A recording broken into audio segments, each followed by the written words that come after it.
real estate, and I realized, well, it was probably important to get online. It was just the thing to do. Then you get the multiple MLS, the multiple listing service thing, and it's So anyhow, my dad had a friend, this guy Ed, and he was helping me to set up my first internet connection computer with the router and the modem and all that stuff. And it was fun meeting this guy Ed, a very interesting guy. My dad really got to meet some interesting people. But Ed said that he used to work with this group Devo. You know, everybody's heard of Devo. They got that theme song for Target, right? It's a Beautiful World. I like several of their songs. So it was really, that stoked me. I mean, it's fun to meet somebody that met somebody that, you're like, wow, that Devo is a it's been one of my favorites since they came out back in the 80s, I guess.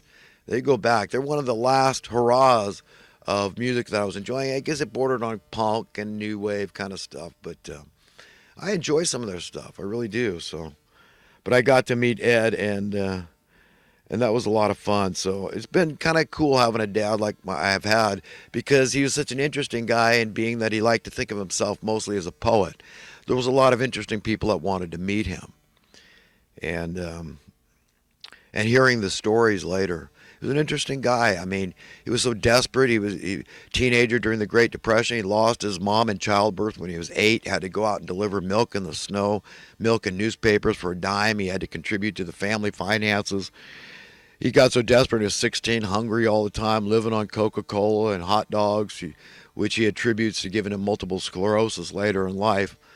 He stole his older brother Danny's ID, got in the Merchant Marine, and I don't know if Danny knew, gave him the okay, whatever, on that. But and then from there he got into the Merchant Marines, and he was a Marine for 4 years during the Second World War, and he was on the battleship Iowa. Very interesting guy, and a really very dynamic, powerful dude with some heavy dreams, and a lot of them he realized. Building boats and sailing the oceans and writing books and poetry, and so he was an interesting character, very unique, and a lot of people wanted to meet him. But it was interesting being his son. I mean, you feel like you're the son of a famous person. Though we bumped heads. I mean, sometimes I just disagreed on some of his politics and stuff. But later in life, he realized that I was really a good guy, and I was on the side. I was an egalitarian, and he was proud of me, I think, for that sense. And we both adored men like Martin Luther King Jr. and JFK. So we were really bonded by the really crucial, important ideologies out there, that of justice and freedom. And I mean, you could be anti-capitalist, but you see, only because it's not true capitalism is in my mind. So we need to dispel the confusion that's out there. And when we do that, we realize we've got a lot more in common with people, even when we bump heads on some issues, that at the end of the day, we can say, I agree with that. It's just like abortion. I don't think I would ever want to take away a woman's right to choose to abort her. It is her body. I mean, for God's sake, there's a lot of petite women, I think, oh my God, she's got the choice. I mean, it can't come out her the natural way. She's too small. Okay, and that would be scary if I was a woman. I mean, and deadbeat guys maybe she got forced on date rape or forcibly raped. I mean, you don't want to take that choice away from a woman. I don't. But I say we do need to have a discussion, because if it is a relationship where, they're regular lovers and she gets pregnant, and, we need to talk about, why should the man have to pay child support if he's got no say so on whether she aborts it? Maybe he wants her to get rid of it and she wants to keep it. But, that's, I mean, put the guy in jail, take his license. I mean, and then that costs the taxpayers more. He gets no second choice, but she does, because in all reality, it is a second choice. The first choice was to lay down with the guy, and the second choice is to get rid of his baby. And he's just like a turtle on its shell. He's got no choice, no recourse. So, and then he's forced to pay child support. You see, it's not really fair. And I don't play favorites, so we need to have this discussion just to make everything on the up and up and fair. But women, let me be very clear about one thing.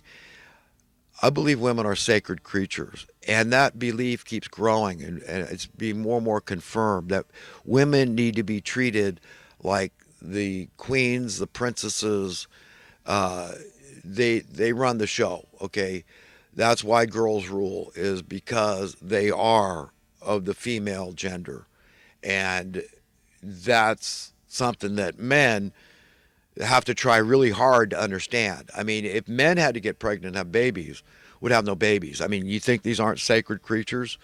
I mean, they're the best thing in the world, the greatest gift God can ever give a man. They're everything. I mean, a man without a woman is nothing. He's not even enjoying half of what he could be about life. Who has a woman, I mean, it's everything. You know, I love watching this Kaiser report because these are like my favorite couple. I love Max and Stacy on the Kaiser report. They're great. They're great together. And Max, he's got lots of bread. And, you know, that's not what attracted Stacy, I'm sure. But she likes Max because he's smart. And she's smart. That's what makes her so attractive, so cute. And together, they're fantastic. And Max knows he'd give everything he has to keep Stacy. He knows because he's smart enough to know right values. And that's a woman. And that's Stacy for him. And it really works. The show really works. I just really enjoy watching these people. I mean, honest economists are like finding a diamond in the sand. It's whatever. It's rare. It's not common. And I just love, and they get honest economists that are egalitarian types on there. And I love these people for that. It's really important that people know the truth, the whole truth, and nothing but the truth about progress relative to economic matters and who's racking up the joint and what their motivation is. It's a theftocracy we have, not a democracy, not a republic. You know, sometimes I still wish all the computers would sprout wings and fly away, including my own. You know, it's another schism that's created from some of this technology we have. And money is a form of technology. They'll tell you it's a sophisticated form of bartering. Bull. It's just a method to steal the wealth of others. That's it. You know, Biden during the debate said to Trump, "Shut up, man." You know, I've never said that to anybody, not even people I don't like, ever. I've never been that rude my whole life. That's offensive. I think that shows this guy is just a low. I mean, I don't know. You know, I don't like him because he voted for the bailout. I'm almost certain he was a puppet for Obama, and Obama was very instrumental in that. So I can, you know, wager to guess fairly safely say that Biden voted for that, even though I don't know his voting record on that. I'm sure it's documented somewhere. All right, friends, I'm on to some thoughts from the last week or two, and I'm going to try to read quickly here. The best reason, the greatest incentive to living our lives as decent, upright, kind-hearted human beings is that if we are, we will be found worthy and deserving of entering into a better world, a new world right on the other side of this veil, this thing we refer to as death. If an individual doesn't want to live forever in an increasingly better realm of existence, they will be blind to the beauty or the relevance of such nebulous, obscure, and intangible values. If you don't have the fear of the Lord in your soul, then you don't have bupkis. And let me make sure people understand, I'm not talking about being afraid of God. No, it's a love. It's a profound reverence and respect for the one that gave us life, that gave us existence, our five senses, and everything good we've ever enjoyed in our whole lives. A God that's not responsible for anything bad since the dawn of creation. Only good. His will for you is logical, simple, and intellectual, and it's only good. It's what makes perfect sense. God is your perfect set of parents, doting over you day and night. I strongly contend that our level of stress is largely dictated by a powerful artificial external force. That force is money and or the lack thereof. It is wrong. It is immoral. It is unethical. It is evil. It is ungodly. Therefore, in order to totally de-stress, each and every form of money must be abolished. How are humans screwed up? Let me count the ways. How many anchors does it take to moor a ship, to demobilize it? Not many. How many flies are acceptable in your ointment, including the accompanying maggots? Not many.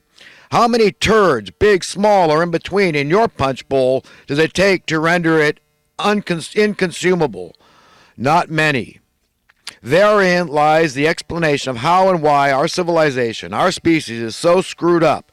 A critical mass is not to be confused with a majority. In fact, the opposite is true. Just enough to get the job done.